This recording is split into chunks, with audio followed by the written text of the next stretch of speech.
आप सीट को आ जाओ। आप जाओ।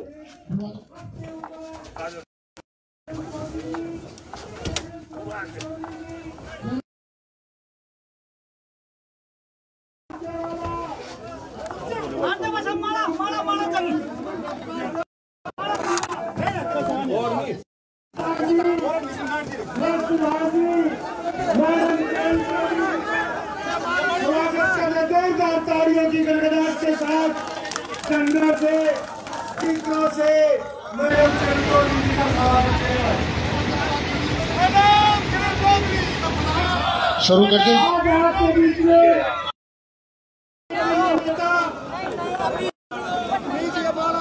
मेरे साथियों से प्रार्थना है अपनी जेब का भी ध्यान रखें। कई लोगों की जेब भी कर चुकी है और खरीदने भी आए अपने फोन का ध्यान रखें प्लीज। हाँ किन है मैडम किरण चौधरी जी, हाँ कुमारी शैलजा जी, पुस्तक के बात उसकी बता उसकी तो ये बात सुरजेवाला जी, पूर्व सांसद स्वरूपी चौधरी जी, बैटरी अपना दो ना तेल कितना होगा। इस क्षेत्र के सभी सरपंच महोदय जोरदार तालियों की गड़गड़ाहट के साथ हम सभी स्वागत करते हैं मैडम किरण चौधरी।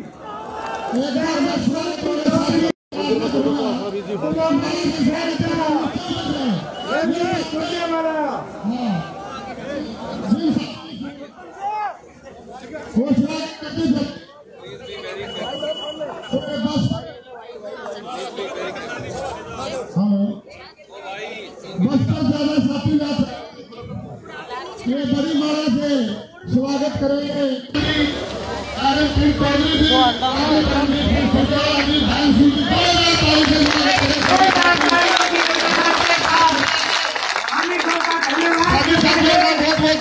मैडम किरण चौधरी जी, आज इस पवित्र धरती पर कुमारी शैलजा जी, रणजीत सुरजेवाला जी, पूर्व सांसद स्वरूपी जी को हम सभी तरफ से जोरदार तालियों की गड़गड़ाहट के साथ झंडों से तिरंगों से हम सभी का धन्यवाद करते हैं। सुंदरपाल जी को स्वागत करते हैं जोरदार तालियों की गड़गड़ाहट के साथ। मैडम किरण चौधरी,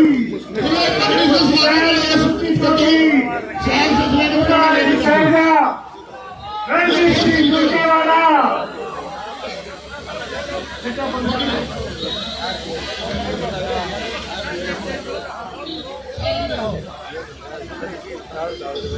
सभी महिलाओं ने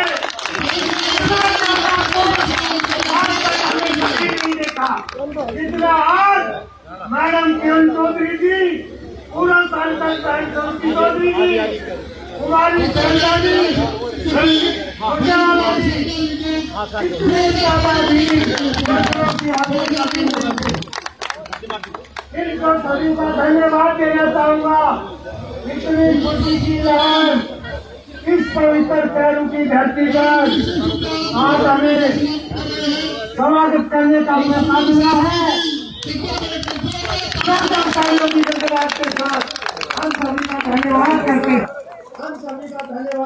हैं।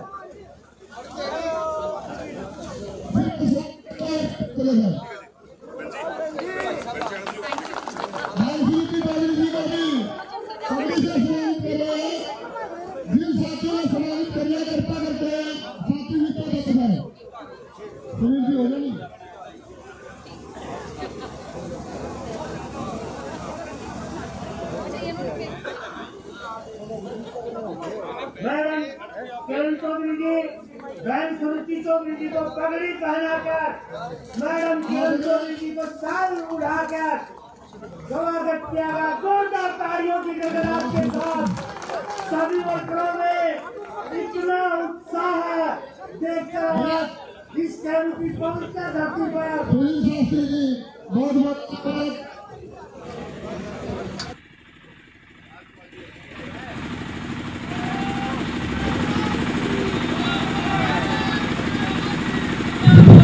परम आदरणीय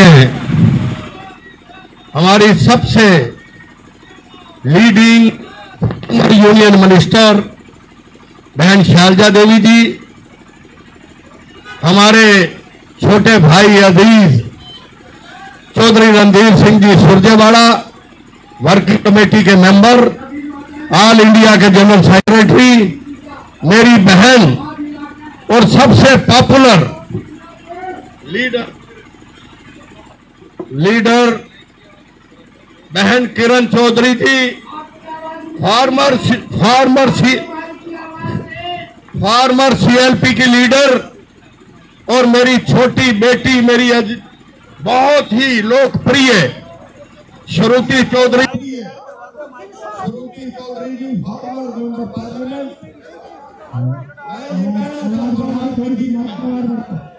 माइक की आवाज बढ़ाओ। इसकी एक लीड यहाँ ऊपर दे दो, वो अपना वाला माइक है ना, इसकी एक लीड ऊपर दिलवा देना उसी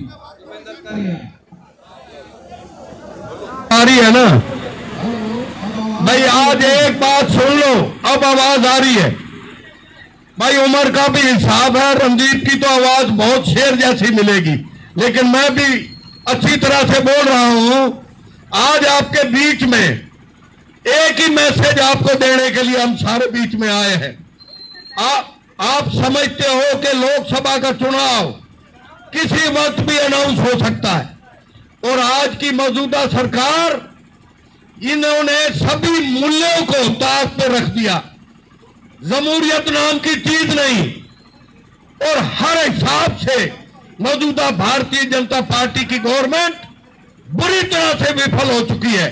चाहे कानून व्यवस्था की बात हो, चाहे रोजगार की बात हो, चाहे महंगाई का इश्यू हो, हर मुद्दे पे ये सरकार बुरी तरह। और मैं ये कहना चाहता हूं कि आने वाले लोकसभा चुनाव के अंदर आपकी बेटी, मेरी बेटी श्रुति चौधरी जी को आप सबसे ज्यादा वोट देकर अगर कामयाब करोगे तो आप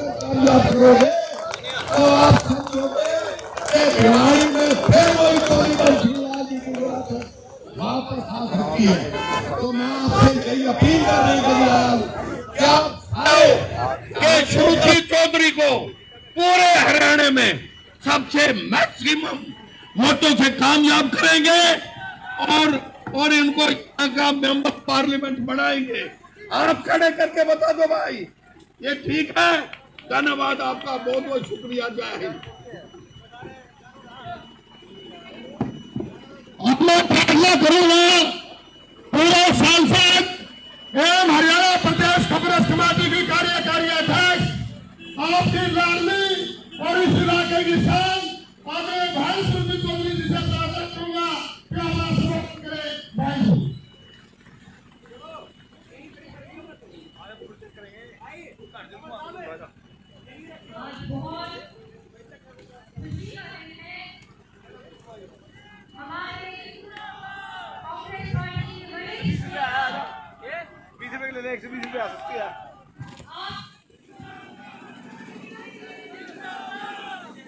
आपका आशीर्वाद लेने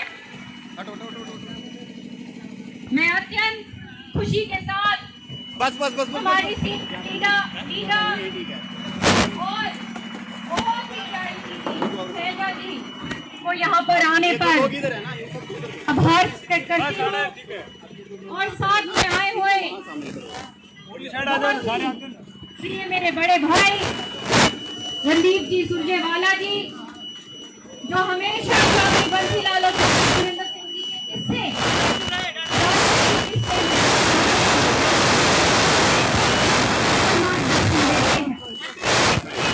साथ में आए हुए बत्रा साहब,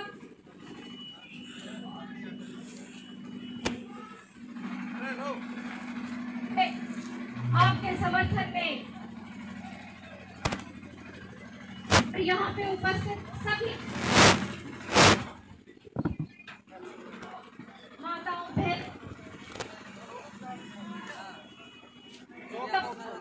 बहुत आभार प्रकट करती हूँ, धन्यवाद करती हूँ कि इतनी में आप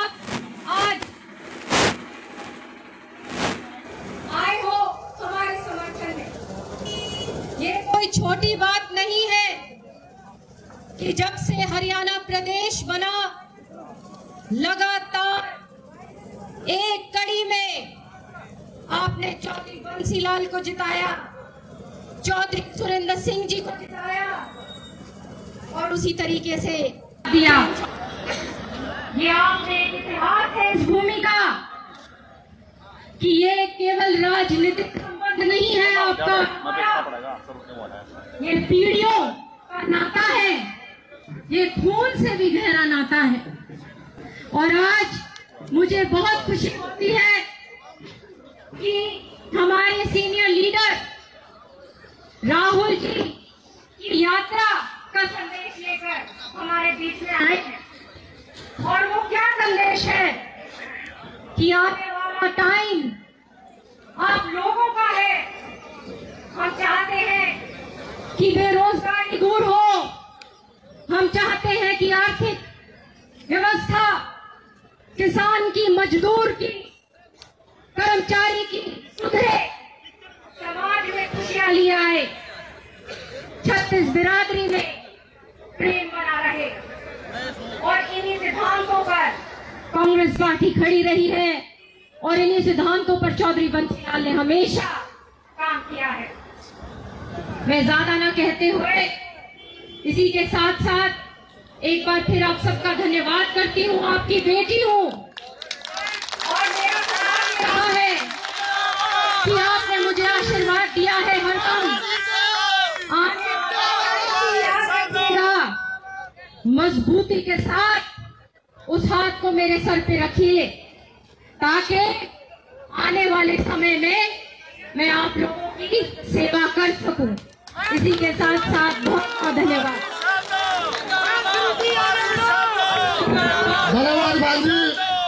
हम मैं प्रार्थना करूंगा पूर्व में रही स्पीकर, पूर्व में रही विपक्ष के नेता और पूर्व मंत्री और तुषार विधानसभा के वर्तमान में विधायक और विधानसभा में आपकी आवाज उठाने वाली आपके मैडम किरण चौधरी जी से प्रार्थना करूंगा कि अपना संबोधन करें। आदरणीय किरण चौधरी जी।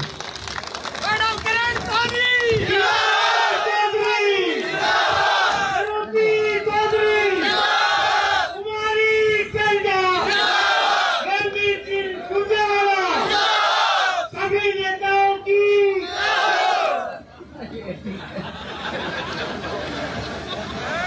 बहुत ही मैडम किरण चौधरी जी आज वर्करों में इतना जबरदस्त उत्साह है, आपको देखकर पूरा सेक्टर गदगद हो गया जी।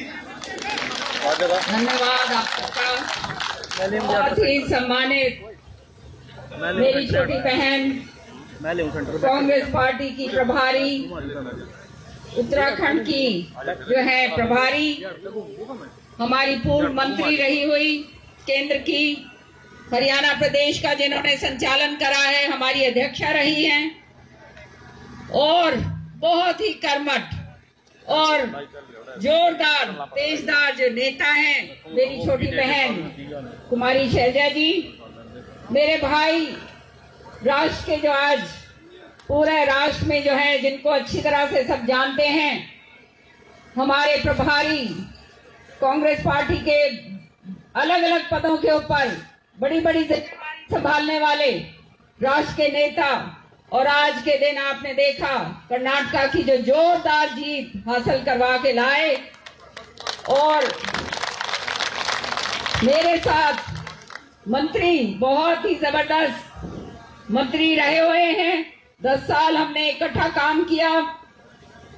मेरे भाई रणदीप सुरजेवाला जी, आपकी बेटी पूर्व सांसद श्रुति चौधरी जी, यहाँ पर हमारे पास आए हुए हमारे पूर्व मंत्री, और आप सब जानते हैं उनको अच्छी तरह से, हमारे होम मिनिस्टर रह चुके हैं चौधरी सुरेंद्र सिंह जी के बहुत ही निकटतम दोस्तों में से जाने जाते थे। हमारे सुभाष बत्रा जी हमारे साथ आए हुए, यहाँ पर ऊपर नहीं चढ़े क्योंकि ये जो है जो ऊपर का जो ये मंच है ये ज्यादा लोगों को नहीं वेट ले सकता, लेकिन एमएलए साहिबान हमारे साथ आए हुए हैं। गोगी जी, हमारी बहनें, हमारी एमएलए साहिबान जो यहाँ आई हैं, हमारे पूर्व एमएलए साहिबान धीरा जी और तनी अंदर जो है सारे के सारे जो पूर्व हमारे एमएलए साहिबान और एमएलए पूर्व हमारे जो बैठे हैं वो सारे, और यहाँ आए हुए बहुत ही प्यारे, मैं तो कहूंगी मेरे दिल के, मेरे खून के सारे कतरे जो मेरे सामने खड़े।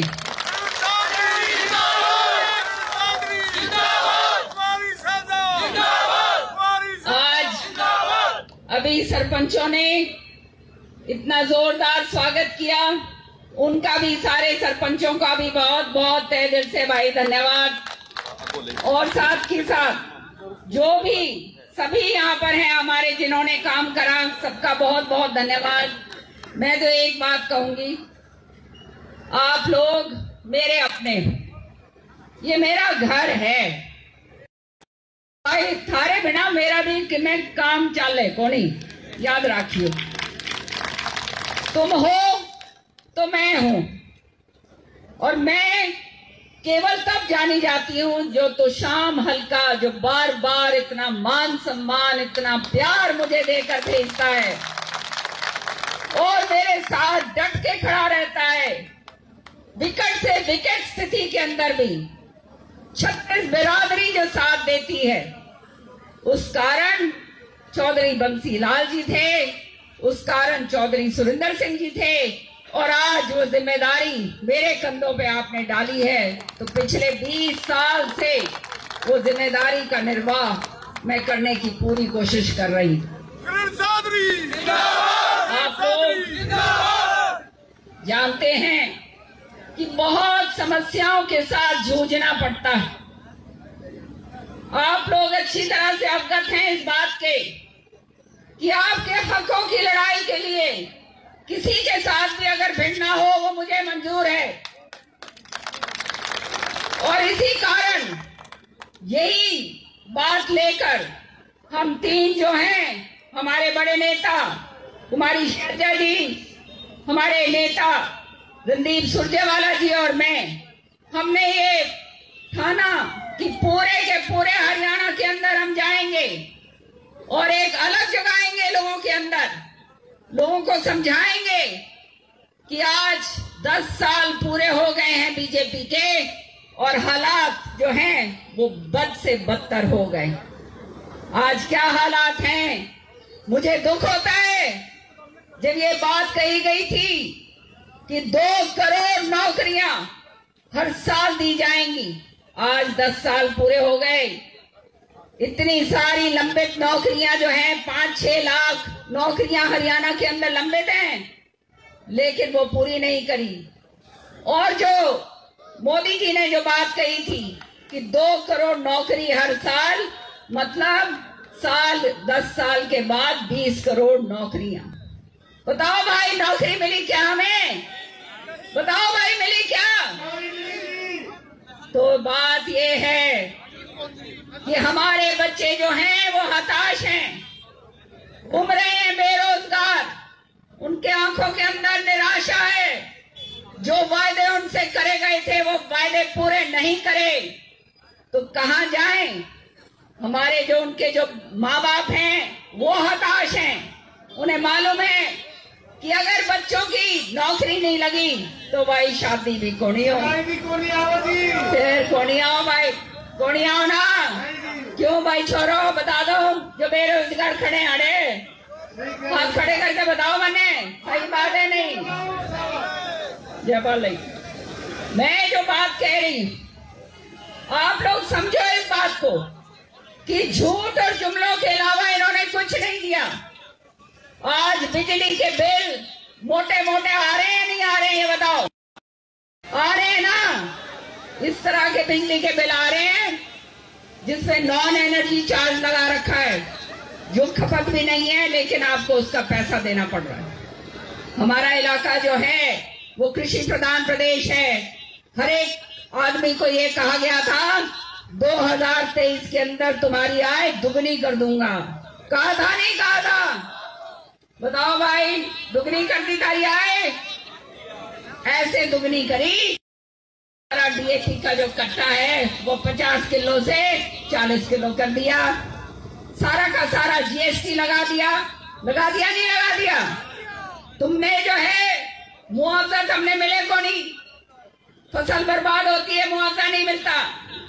जबरन जो है केसीसी कार्ड से तुम्हारा प्रीमियम कटता है नहीं कटता, सबका प्रीमियम कटता है, सबकी जेब काट रखी है। और विधानसभा में जब मैंने ये बात उठाई कि भाई क्यों जेब काट रहे हो किसानों की, तो कहा कि हम जबरदस्ती नहीं कर रहे, ये तो किसान अपनी स्वेच्छा से अपनी इच्छा से कटवाते हैं। बताओ भाई, अपने इच्छा से कटवाते हो क्या?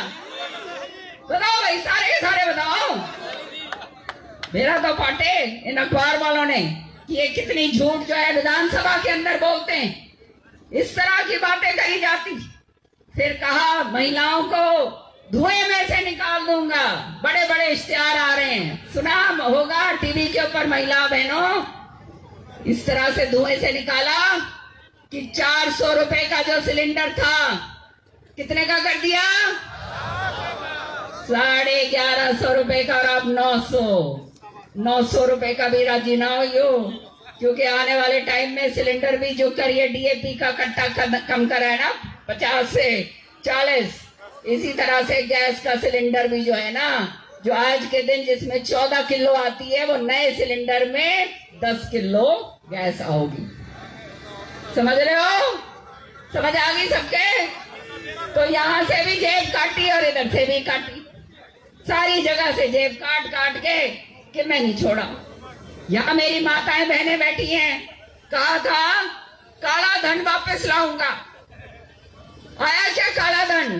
काला धन वापस आएगा और हर एक की जेब में 15-15 लाख रुपए आएंगे। भाई आ गए होंगे खाते में, तो 10 साल हो गए, कि में तो आया होगा, कि में ही को नहीं आया? बताओ, सारे राज्य हो रहे थे कि खाते में पीछे आओगे और जा के अपने खाते खुलवा रहे थे, कूद के सारे सारी माताएं बहनों ने भी खुलवाए थे, लेकिन तो आया नहीं।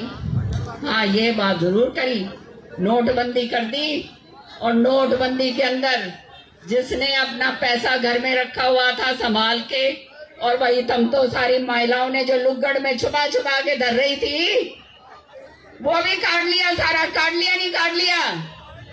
सारा काट लिया। सारा काला धन था क्या? काला धन नहीं था, सारी उम्र भर का जो है बचत कर करके छुपा के पैसा धरा हुआ था कि घर में कुछ काम हो जाए तो भाई निकाल के देंगे। ऐसा ही हुआ है ना भाई?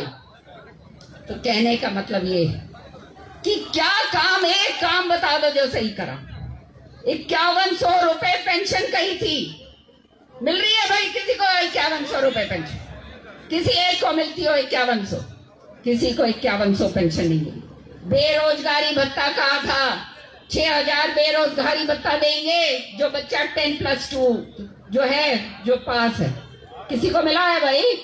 सारे खड़े हो यहाँ, किसी ने तो मिला होगा, किसी के घर में नहीं आया। और जो बीए पास है उसको 9000 देंगे, किसी के 9000 आया? तो रह क्या गया? झूठ के अलावा, जुमलों के अलावा इस सरकार ने कुछ नहीं दिया।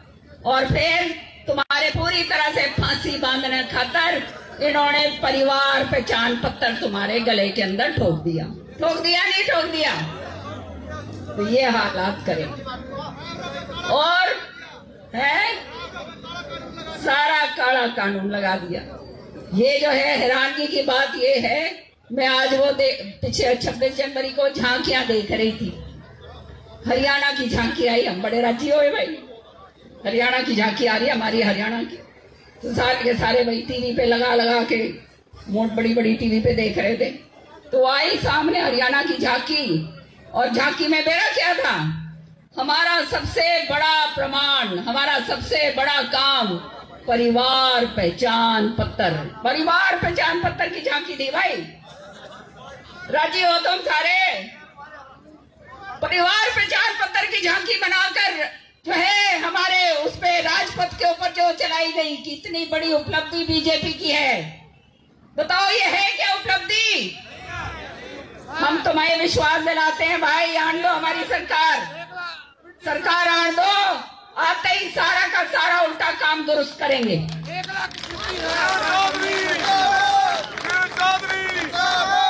जगह सारा सिलसिला खत्म कर दिया, किसान खत्म कर दिया, गरीब मजदूर बिल्कुल मार दिया, गरीब आदमी खत्म कर दिया पूरी तरह से। जो काम धंधा करता है, व्यापारी जो है, उसके जीएसटी लगा लगा के उसका नाश कर दिया, काम धंधे सारे चौपट कर दिए। हमारे जो है कर्मचारी भाई हैं, उनकी पेंशन खत्म कर दी। बताओ रह क्या गया? अंबानी और अडानी रह गया। तो तुम्हारे में से ये बताओ, अंबानी अडानी बनने जोगे हो भाई? जिंदगी में नहीं बन सको भाई, 7 जन्म ले लो तो भी कौन बनो। गरीब आदमी खत्म कर दिया, कति खत्म कर दिया, कर दिया नहीं कर दिया बताओ भाई? बस एक काम है जो इनकी उपलब्धि, वो उपलब्धि ये है 36 बिरादरी को बांट दिया। हरियाणा के अंदर कभी भी बिरादरी का सब मिलजुल कर प्रेम से रहा करते थे। आज जो है बिरादरी बिरादरी से जो है लड़वा दी।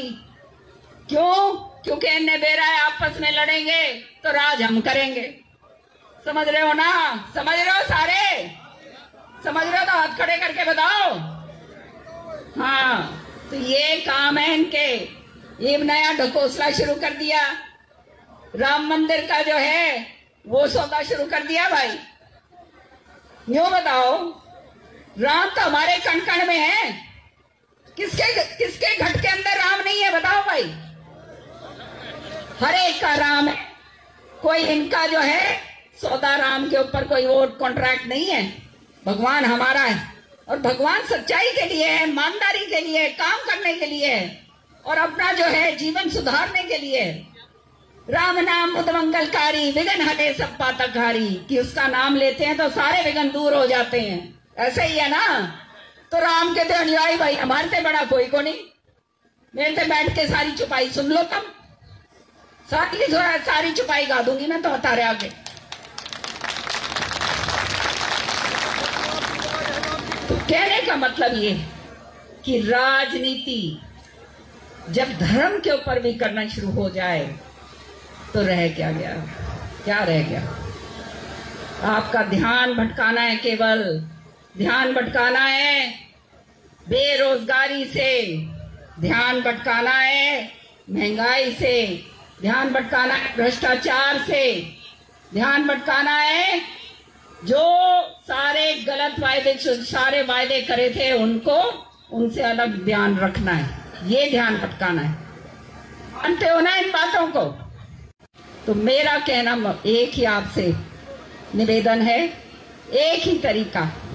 10 साल बहुत होते हैं भाई, काठ की हांडी बार बार चढ़ती है क्या भाई? हमने तो बिहाड़ी वालों ने तो चढ़ा के दिखाई है भाई, और तो शाम वालों ने भी चढ़ाई थी भाई, लोकसभा में 2 बारी चढ़ाई। इनके भी यूं ही करोगे तो बता दो भाई, हम अपने घर बैठ जाएंगे। बताओ, पहले ही बता दो भाई। हमने तो वही करना है भाई जो तुम कहोगे। श्रुति को लड़ाऊं या ना लड़ाऊं बता दो भाई। सच्चे दिल से बोलोगे तो लड़ाऊंगी भाई, नहीं तो अपने घर बैठिए छोड़ी।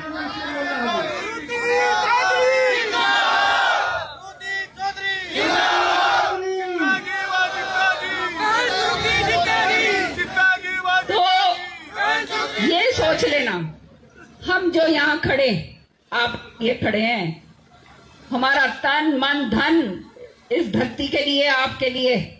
जब तक इस जिंदा हूं मैं, इस शरीर के अंदर जान है, मेरी जान है आप लोगों के लिए। और तुम अगर साथ दोगे भाई तो तुमने वो भी करके दिखाएंगे जो तुमने कभी सोची है।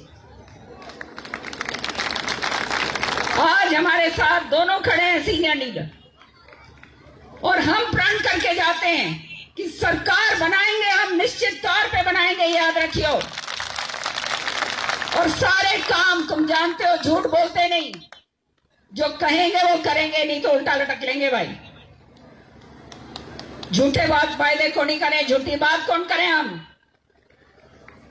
हम लोग, क्योंकि आप हमारे घर के हो, अपने घर के आदमी से कोई झूठा बातें करता है? कभी भी नहीं करता। तो हम आपके हैं, आप हमारे हो। यहां तीनों हम आज आए हैं, मैं दोनों का, शैलजा जी का और रणदीप जी का, और जो हमारे एमएलए साहिबान हमारे साथ आए, बहुत बहुत तहे दिल से मैं आभारी हूं। हमारे कार्यकारिणी अध्यक्ष श्रुति के साथ जो हैं और मेरे साथ मंत्री रहे हुए हैं रामकिशोर गुर्जर जी भी आए हुए हैं, वो मेरे ख्याल में नीचे बैठे हुए हैं। अब जो नीचे बैठे हैं उनका तो मुझे याद रहा नहीं, इसलिए क्षमा चाहती हूं। लेकिन ये हम वायदा आपके साथ करने आए हैं और आज भाई ये कैरू ब्लॉक की आप लोगों ने जो मीटिंग करी है, अपने गांठ बांध के जाओ कि भाई श्रुति ने जिता के घालोगे तो भाई हम इसका नामांकन भरें। बता दो भाई।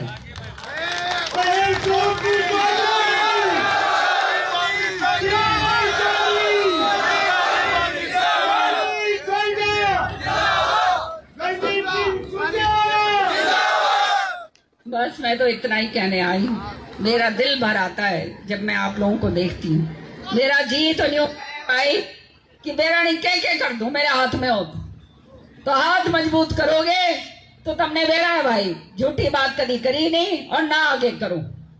जीवन का आखिरी पड़ाव है, ये भी तुम्हारी सेवा के लिए आप पे बहुत बहुत धन्यवाद। जय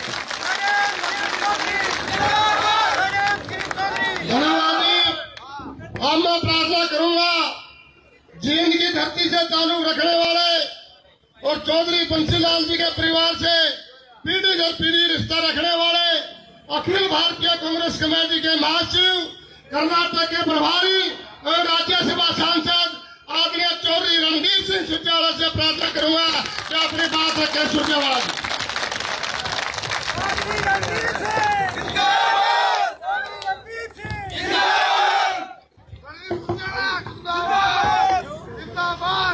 आदर के योग्य अखिल भारतीय कांग्रेस कमेटी की महासचिव, हरियाणा महासचिव, हरियाणा की बेटी कुमारी शैलजा जी,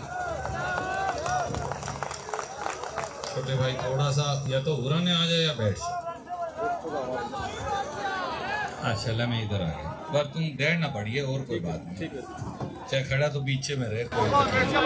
आदर के योग्य एक ऐसी आवाज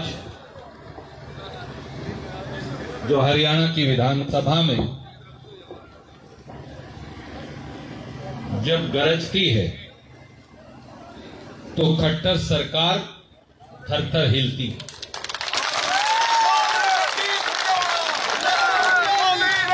आपकी अपनी आदरणीय किरण चौधरी जी पूरे हरियाणा समेत तोशाम और भिवानी के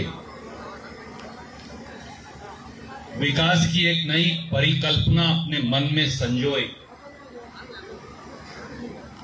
इस पूरे इलाके को महेंद्रगढ़ भिवानी के साथ साथ बाकी हरियाणा में भी एक नए हरियाणा के निर्माण की नव आशा लिए आपकी बेटी हरियाणा प्रदेश कांग्रेस कमेटी की कार्यकारी अध्यक्ष श्रुति चौधरी जी,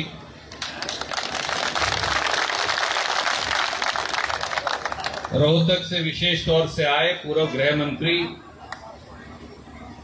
हमारे आदरणीय बत्रा साहब, मंच पर विराजमान और हमारे साथ आए सभी सम्मानित विधायकगण, पूर्व विधायकगण, पूर्व मंत्रीगण, कांग्रेस पार्टी के सभी नेतागण, कैरू ब्लॉक गांव गवांड से आए मेरे बड़े बुजुर्गों, माताएं, बहनें, नौजवान साथी, सबसे पहले तो आप बहुत देर से बैठे हो मुझे पता है और पिछली बार भी कार्यक्रम मुलतवी हो गया था, उसके लिए किरण जी और श्रुति जी नहीं मैं जिम्मेवार।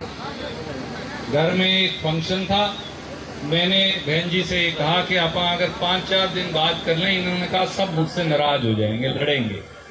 मैंने कहा मैं जाके माफी मांग लूंगा, तो इसलिए पिछली बार आपको तकलीफ हुई, उसके लिए क्षमा प्रार्थी और आप सबको प्रणाम करके इस मिट्टी को राम राम करके मैं केवल आपसे एक ही बात कहूंगा। आप सवेरे से बैठे हो, किरण जी, शैलजा जी, मैं, हम सारे साथी पूरे हरियाणा के अंदर, राहुल गांधी जी, मल्लिकार्जुन खड़गे जी, कांग्रेस पार्टी की ये अलग ये ज्योति लेकर क्यों निकले। एक तरफ वो व्यक्ति राहुल गांधी जो कन्याकुमारी से कश्मीर तक 3,500 किलोमीटर पहले पैदल चले। हिंदुस्तान में 75 साल के इतिहास में कोई और नेता धूप में, आंधी में, बारिश में, बर्फ में, गर्मी में, सर्दी में, अंधड़ में इस प्रकार से पैरे पैरे 3,500 किलोमीटर 75 वर्ष में नहीं चला। और अब 6,500 किलोमीटर फिर उधर दूर इम्फाल मणिपुर से इधर महाराष्ट्र तक का सफर फिर तय कर रहे। इसकी नौबत क्यों आन पड़ी, उसकी चर्चा आदरणीय किरण चौधरी जी ने आपसे की।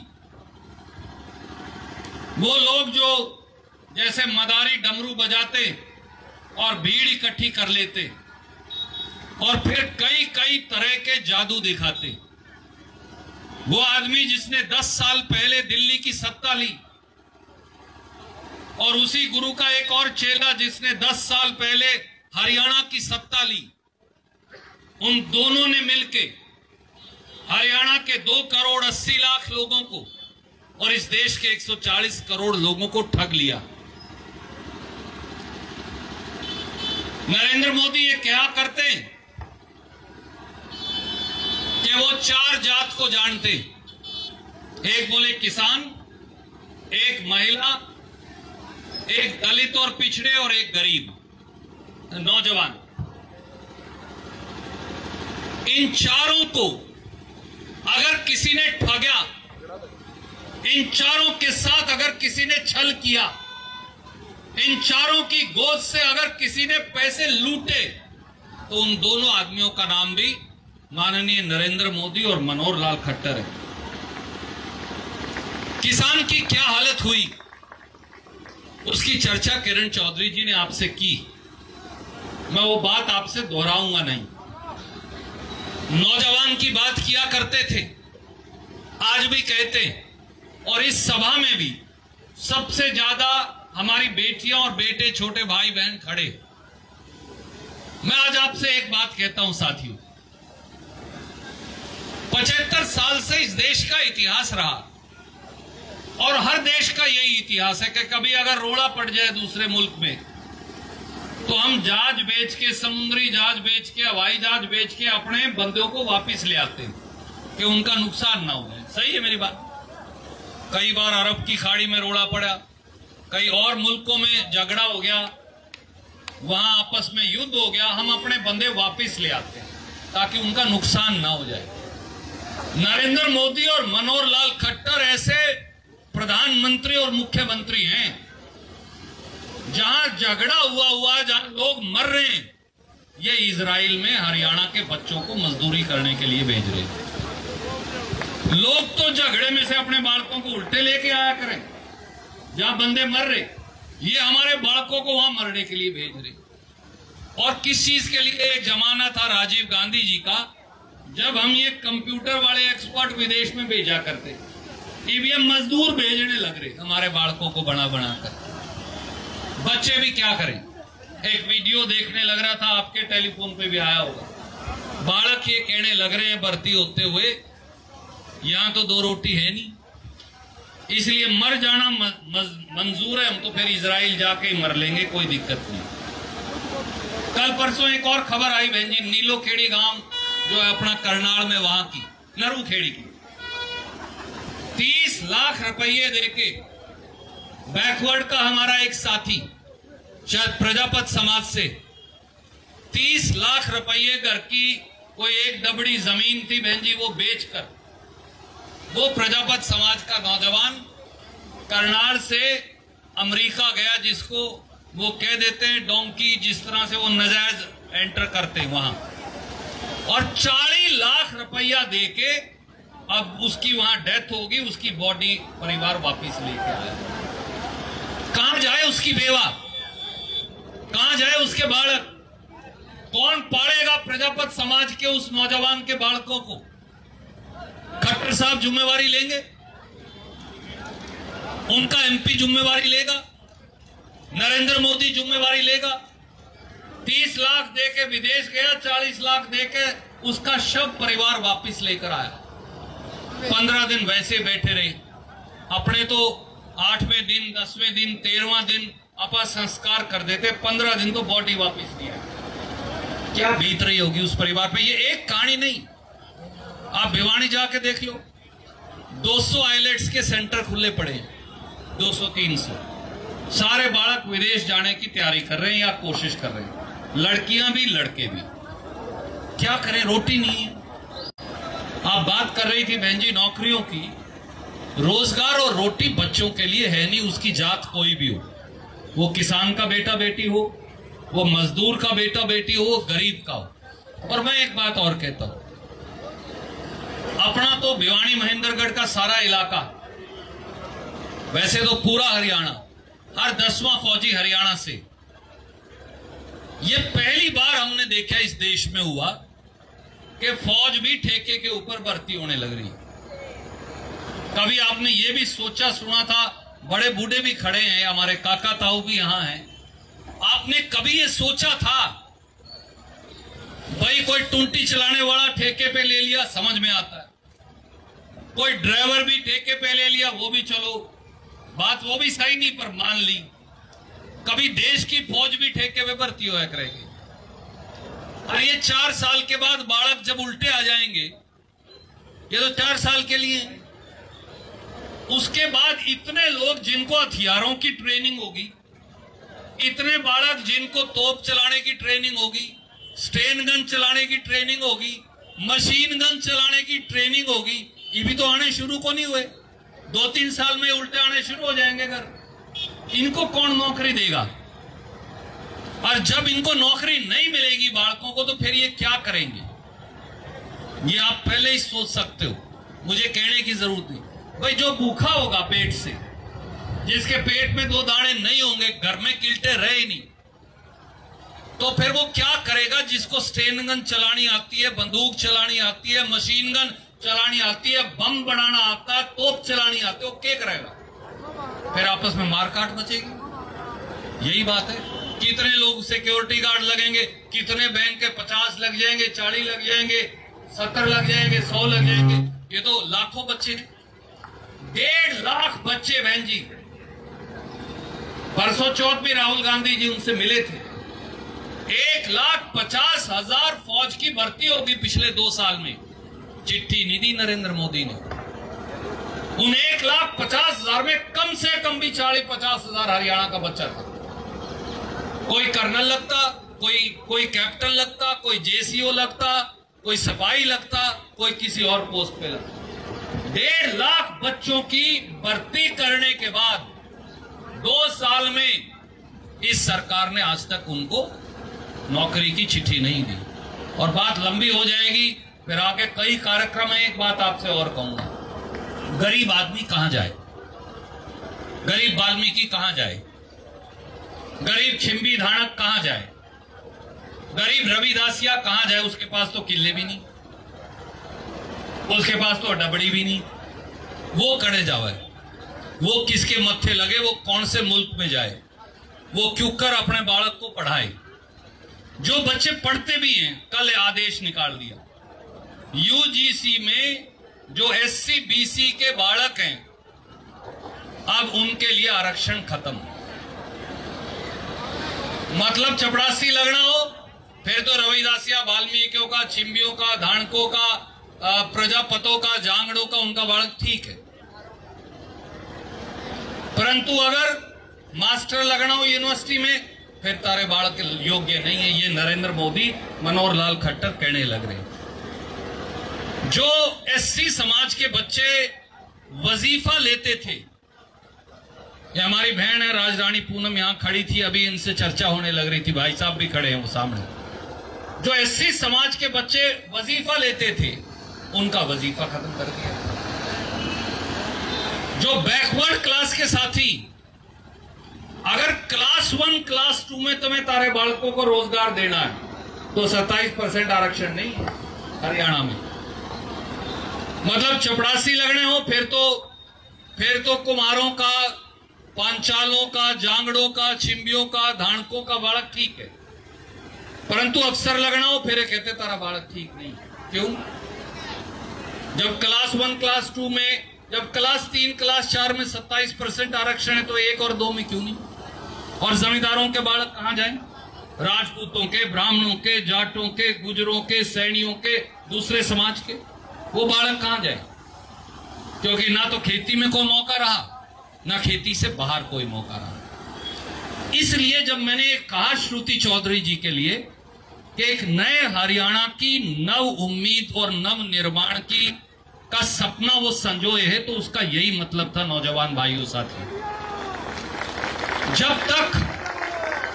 जब तक आप एक नए नौजवान नेतृत्व को मौका नहीं देंगे जिन्होंने करके दिखा रखा है, चौधरी सुरेंद्र सिंह, चौधरी बंसीलाल ने करके दिखा रखा है। आदमी का कोई पाछा भी होता है, कोई रिकॉर्ड होता है। श्रुति चौधरी जी आज उसी सपने को संजोए। श्रुति चौधरी आज उसी युवा नेतृत्व को आगे बढ़ाने के लिए संघर्षरत है। और किरण जी, मैं आपसे सहमत नहीं जब आप कहते हैं कि मैं लड़ाऊं या ना लड़ाऊं या मैं घर रख लूंगी, ये आपका अधिकार नहीं है, ये तोशाम के साथियों का अधिकार है कि वो लड़ेगी या नहीं लड़ेगी। श्रुति ने आपकी कोख से जरूर जन्म लिया होगा, पर वो बेटी इनकी है। तो इसलिए एक मां को अख्तियार नहीं, उसकी मां, भाई, काका, ताऊ, बड़े छोटे ये हैं जो सामने में। इसलिए इस बात का फैसला आप नहीं कर सकती, ये करेंगे इस बात का फैसला। और मेरे बुजुर्गों साथियों, मेरी वाणी को विराम देते हुए मैं एक ही बात कहूंगा। एक वो पुरानी कहावत है कि लम्हों ने खता की थी और सदियों ने सजा पाई। वो एक बार, 2 बार अपने से हो गया, एक बार और हो गया ना प्रजातंत्र बचेगा, ना एमएलए, एमपी और सरपंचों की तो क्या हालत है मुझे कहने की लोड़ नहीं। जो खट्टर साहब ने इनके साथ कराया उतरा तो परमात्मा किसी के साथ ना करे। उसा तो माफ करना, जो सरपंचों के साथ कराया वो तो किसी के गले ना करे राम। तो इसलिए आइए मिलकर एक नए हिंदुस्तान और नए हरियाणा का निर्माण करें। और एक बात आज आपको कह के जाते हैं, राज आपकी जोड़ी पर लाकर खड़ा कर देंगे। राज लेने की लड़ाई है, सीधी सी बात है, कोई घुमा के कहने की लोड़ नहीं। बहन जी तो पुराने लेगी, पराने लेगी, सीधी सीधी कवे नहीं थी। मैं आपको कहने लग रहा हूं, ये राज लेने की लड़ाई है और राज आपकी जोड़ी पर लाकर खड़ा करने की लड़ाई है। सबको राम राम जय। धन्यवाद जी। अब मैं प्रार्थना करूंगा झांसी की रानी की तरह लड़ने वाली और चौधरी बंसीलाल के परिवार से हर पीढ़ी नाता रखने वाली अखिल भारतीय कांग्रेस कमेटी की महासचिव और उत्तराखंड की प्रभारी पूर्व केंद्रीय मंत्री आदरणीय भान कुमारी शारदा जी से प्रार्थना करूंगा कि अपना संबोधन रखे। भान कुमारी शारदा जी।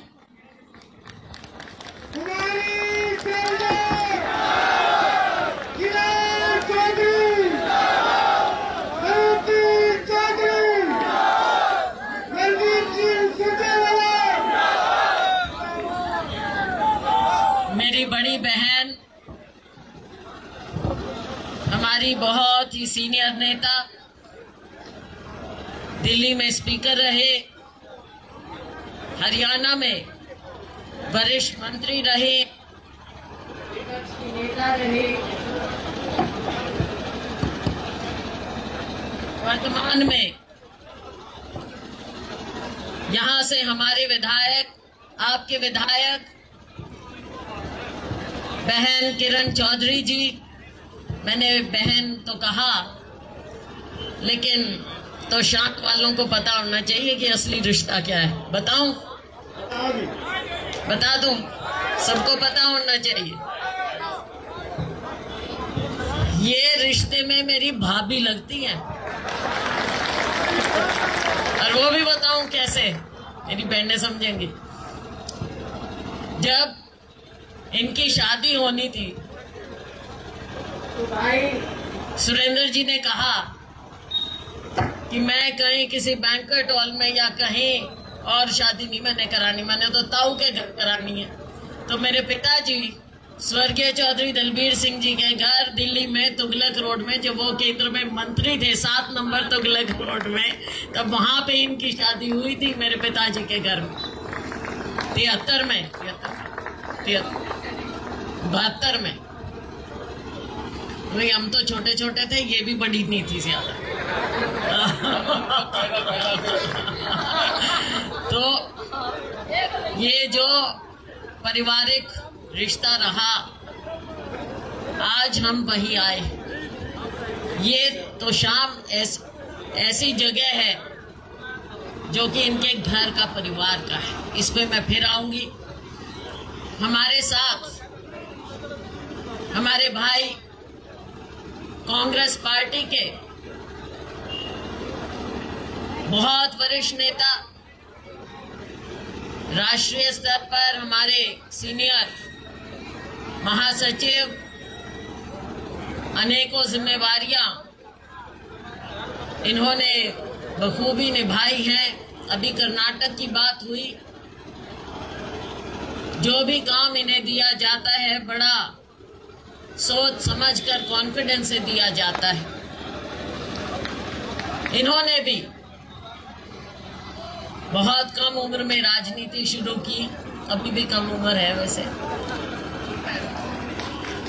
देखने में बेशक लंबा चौड़ा हो, पर सीनियर है। अभी हमारे राज्यसभा के सांसद भी हैं भाई रणदीप जी सुरजेवाला, इनके पिताजी को भी आप अच्छी तरह से जानते रहे, जिन्होंने कांग्रेस पार्टी भी चलाई। बल्कि मैं कहूंगी कि पहली बार जब मैं जेल गई, बुड़ैल जेल, तब वो हमारे प्रदेश के अध्यक्ष थे और उनकी अगुवाई में मैं सबसे पहले जेल गई। हमारी छोटी बहन, और जैसा रणदीप जी कह रहे थे, भाई सबसे पहला अधिकार जिनके ऊपर आप लोगों का है, सबकी लाडली, सबकी प्यारी, जिन्होंने आज पूरे परिवार की और पूरे क्षेत्र की विरासत इन कंधों पर उठे हुए हैं, छोटी बहन श्रुति चौधरी जी।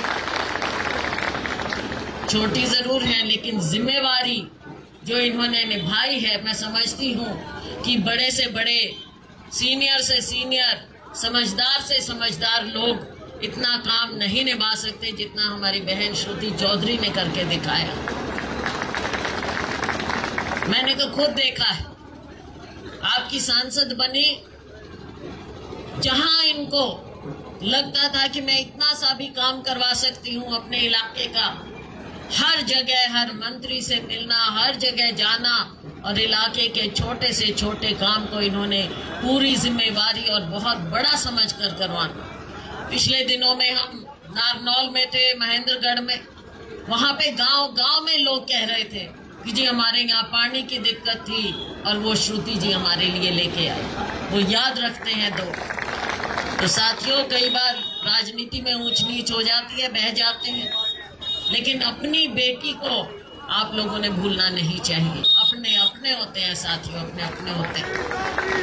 हमारे साथ आए हमारे अन्य वरिष्ठ नेतागण, हमारे बहुत ही वरिष्ठ नेता श्री सुभाष बत्रा जी, जो मंत्री रहे, होम मिनिस्टर रहे, कांग्रेस पार्टी में इतना इनका योगदान रहा है और एकदम निर्भीक होकर, दबंग होकर ये सीधी बात करते हैं, सीधी बात करते हैं। जो इनको लगता है ठीक है वो ये बात कर देते हैं, ये नहीं परवाह करते किसी की। हमारे से भी हम भी कहें बत्रा साहब प्लीज, कहेंगे जो मेरे दिल में है मैं बोलूंगा। हमारे साथ आए अन्य हमारे साथीगण, हमारे कांग्रेस पार्टी के कार्यकारी अध्यक्ष श्री रामकिशन जी गुर्जर, हमारे विधायकगण, हमारे पूर्व विधायकगण, पूर्व मंत्रीगण, सभी हमारे सीनियर नेतागण, सबसे ज्यादा मैं चाहूंगी कि जो मेरी यहाँ बहनें बैठी हैं इतने रंग बिरंगी चुंदड़ी और शॉल और चुनिया ओढ़ के इतनी देर से बैठी हैं, सबसे पहले आपको बहुत राम राम। मेरे बुजुर्ग और मेरे तो शाम के आसपास के बहुत ही ऊर्जावान मेरे नौजवान कैरो ब्लॉक के मेरे बहुत ही ऊर्जावान साथियों, मेरे वरिष्ठ साथियों ने, नेताओं ने, बहन जी ने, रणदीप भाई ने, बहन श्रुति ने आपको बातें कही, राजनीतिक बातें कही। तो साथियों, आप सब समझते हैं, क्योंकि ये जो जहां पे हम खड़े हैं ये क्षेत्र राजनीतिक रूप से बहुत ही समझदार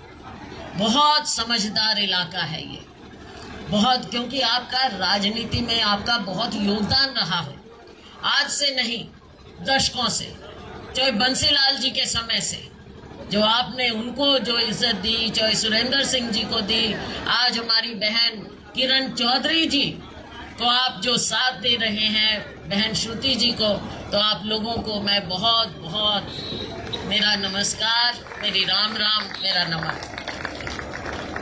साथियों, देश की प्रदेश की बातें हैं बहुत है, और जिसकी रग दुखती है वही जानता है। मेरी बहनें जो इतने इत्मीनान से बैठी हैं, इनको पता है आज महंगाई का क्या आलम है, इनको पता है आज घर कैसे चलाने में दिक्कत हो रही, इनको पता है कि जो इनके बच्चे घूम रहे हैं, ना ढंग की शिक्षा मिल रही। शिक्षा नीति का ये हाल है कि ये सरकार कहती है कि बच्चों को पढ़ाओ, लेकिन सैकड़ों स्कूल, सरकारी स्कूल बंद किए जा रहे हैं। वहां पे कौन पढ़ता है? गरीब के बच्चे पढ़ते हैं, और वो स्कूल बंद करते हैं, फिर कहते हैं बच्चों को पढ़ाओ, फिर कहते हैं नौकरियां मिलेंगी। ना शिक्षा ना नौकरी, हमारा हरियाणा पिछड़ता जा रहा है साथियों। इन बातों का ध्यान रखना है। मेरी माताओं बहनों के बीच में हम जाते हैं, माताओं बहनों का क्या कहना है? दो बातें कहती हैं। एक कहती है इस महंगाई को कम करो, महंगाई को कम करो, हम घर कैसे चलाएं, उसके बारे में बहन जी ने रखी बात। दूसरी बात क्या कहती है? भाई ये जो हमारे बच्चे घूम रहे हैं, इनकी नौकरियों का इंतजाम करो। और जो मैं नई बात देखती हूँ आजकल, बहनें कहती हैं कि इन लड़कों को नौकरियां दो और हमारी लड़कियों और बहुओं को भी नौकरियां दो। आजकल पढ़ी लिखी बहुएं जो आ रही हैं, उनको भी नौकरियां चाहिए। तो ये एक ऐसी सच्ची बात है जो हमने आगे इंतजाम करना है कि बहनों को भी, लड़कियों को भी नौकरियां मिले और लड़कों को भी नौकरियां मिले, सबको नौकरियां मिले, हमारा प्रदेश खुशहाल हो, परिवार आगे बढ़े, उनके बच्चे पढ़ लिख कर आगे बढ़े। क्यों नहीं हमारा प्रदेश आगे बढ़ सकता? यहाँ के बच्चों ने कोई कमी नहीं छोड़ी है। हमारा ये जिला, जो ये जिला है, यहाँ के बच्चे दुनिया में मेडल पाते हैं, खेल खिलाड़ी दुनिया में आगे बढ़ते हैं। सुबह सुबह निकलो, बच्चे वर्जिश करते मिलते हैं कि क्या तो खेल में आगे बढ़े, या फिर नौकरी मिले, या फिर फौज में भर्ती हो, पुलिस में भर्ती हो। हमारे बच्चे अगर साफ काम करना चाहें तो क्या सरकार उनकी ओर देखती है?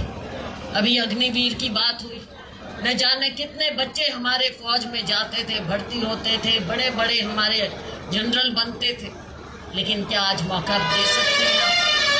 4 साल बाद बाप से पहले बेटा रिटायर हो जाता है, कहाँ कैसे घर चलेगा? कैसे हमारे बच्चे आगे बढ़ेंगे? इन बातों की ओर आपको ध्यान देना है साथियों। बातें बहुत हैं, लेकिन हमारे राज्य की भी हम बात करें, केंद्र की भी बात करें, ना नौकरियां हैं, ना पैसा है। आपकी संपत्ति एक एक करके अडानी अंबानी जैसे लोगों को बेच दी जाती। लोगों के हाथ में क्या होगा? आंकड़े देते हैं, कहते हैं हमारा देश बहुत आगे बढ़ गया, हमारा देश बहुत अमीर हो गया। कौन अमीर हुआ बताओ? अडानी अंबानी हो गए, आंकड़े बता रहे। और क्या आंकड़े ये भी बताते हैं कि जो हमारे समय 27 करोड़ लोग हमने गरीबी रेखा से ऊपर उठाए थे, 23 करोड़ लोग फिर से गरीबी रेखा से नीचे क्यों चले गए? क्या ये गलत नीति नहीं? केवल इवेंट मैनेजमेंट और टीवी में दिखाना, मीडिया को कंट्रोल करना, मेरे मीडिया के साथी यहाँ पर है, उससे देश आगे नहीं बढ़ेगा।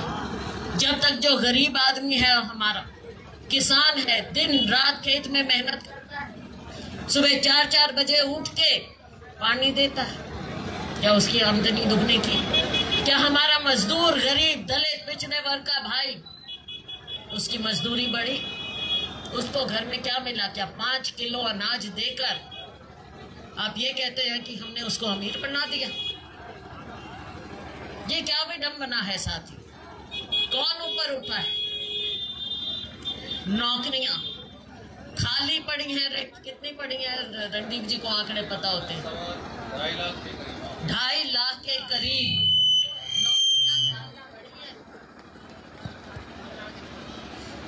चलो, लाखों नौकरियां।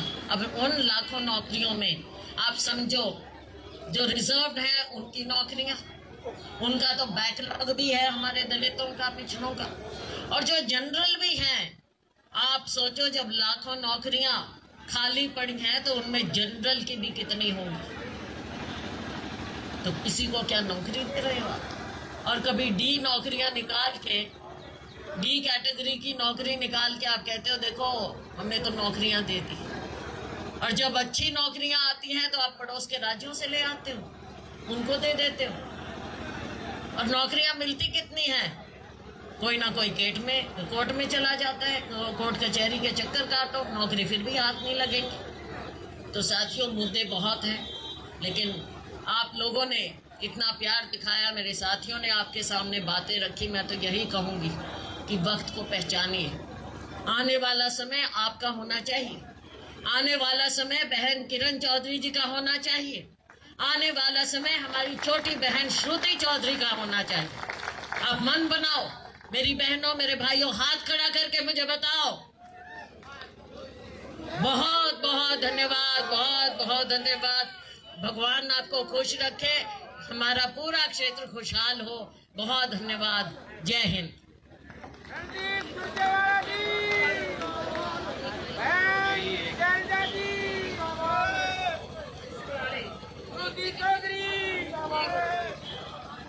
ये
तो सॉन्ग बंद।